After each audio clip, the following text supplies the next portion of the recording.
You made the argument for power coming to the South.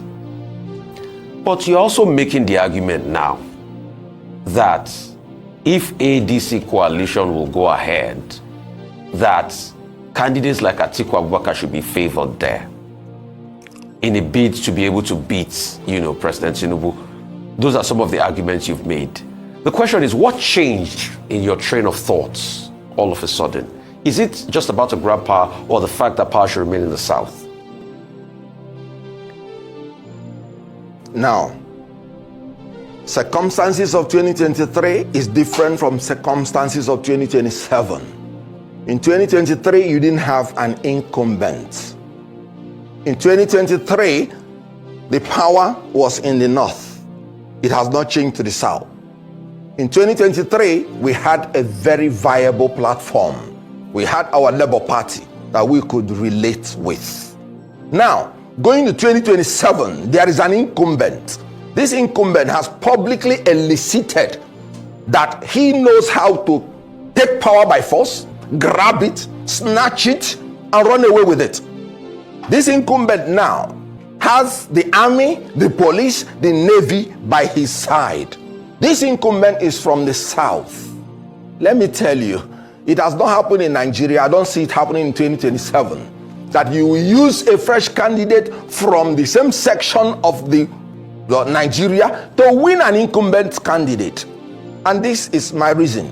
When people say 12 million votes for Buhari, that is 12 million votes he garners only when he is dealing with a Southern candidate.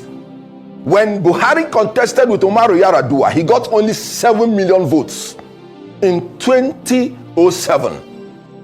So when you are talking about using a fresh candidate for any section, you cannot use the same candidate from that section to defeat an incumbent. And the reason is that nobody will be willing to fight for any vote if the candidate rigs the election. And so I am talking from the platform that I do not believe that we are going to have free, fair, credible election in 2027. I don't believe it, because the electoral reforms have not been done. So you have only manually generated, collated results where all the fraud takes place.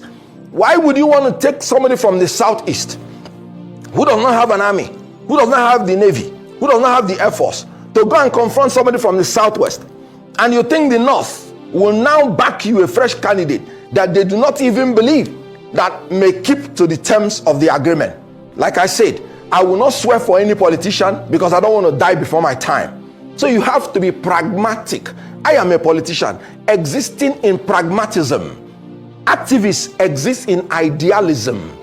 And so being realistic, the only choice you have to make even an impact, which every Nigerian would even have to support before it can make an impact, is if you want to challenge an incumbent, you take somebody from the other section, and whatever vote you give to him will push the person through. That was what Tinubu did. In 2015, he went and brought Muhammadu Buhari, knowing that Muhammadu Buhari against a Southern candidate will have 12 million votes already.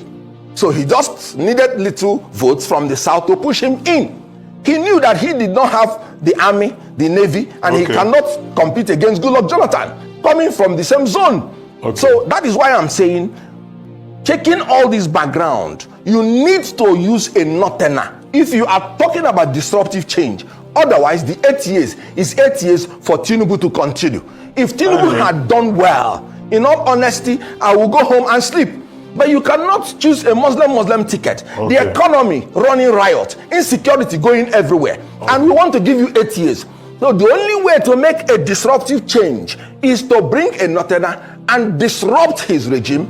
And the ADC has agreed it has to be 4 years. And the ADC position is clear, that you would have a free and fair primary election where everybody is free to contest. It is not ADC saying they prefer northern candidate. No, it is my own preference and strategy, because that's the only way to win Tinubu in the election. Kenneth Okonkwo, just a small footnote, that the intendment of the framers of the Constitution is that whoever becomes president of Nigeria, you have votes from across all the 6 geopolitical zones, 2/3, not anybody that is boasting of 12 million from one particular region, or somebody say I'm in charge of this particular region, because the president will be president of Nigeria, not president of any region.